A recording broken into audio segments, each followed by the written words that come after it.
Hello বন্ধুরা, আমরা এই ছোট্ট ভিডিও থেকে জানতে পারবো যে গ্লাইকোলাইসিস প্রক্রিয়াটি মনে রাখার নিয়ম, যেটি এইচএসসি এবং অ্যাডমিশনের জন্য খুবই গুরুত্বপূর্ণ এবং খুবই সহজেই এটি মনে রাখা যাবে। এর ছন্দটি হচ্ছে good girlfriend feel glass daily by 3 PG and 2 PG and play ping pong and ludo.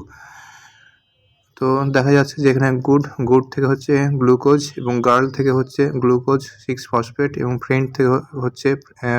Fructose 6 phosphate এবং ফিল থেকে হচ্ছে ফ্রুক্টোজ 1,6-20 ফসফেট এবং গ্লাস থেকে হচ্ছে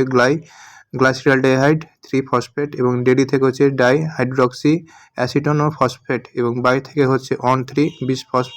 ফসফোগ্লিসারাইড এবং 3 PG থেকে হচ্ছে 3 ফসফোগ্লিসারাইড এবং 2 PG হচ্ছে 3 ফসফোগ্লিসারাইড এবং প্লে থেকে হচ্ছে ফসফোইনল পাইরুভেট এবং পিং পং থেকে হচ্ছে পাইরুভেট অ্যান্ড লুডো থেকে হচ্ছে ল্যাকটেট। এখান থেকে দেখা যাচ্ছে যে গ্লিসারালডিহাইড 3 ফসফেট এবং বাই 1,3-20 ফসফেট 20 ফসফোগ্লিসারাইড এখানে হবে অ্যাসিড, যেটা 20 ফসফোগ্লিসারাইড অ্যাসিড এবং 3 ফসফোগ্লিসারাইড অর্থাৎ 3 ফসফোগ্লিসারিক অ্যাসিড।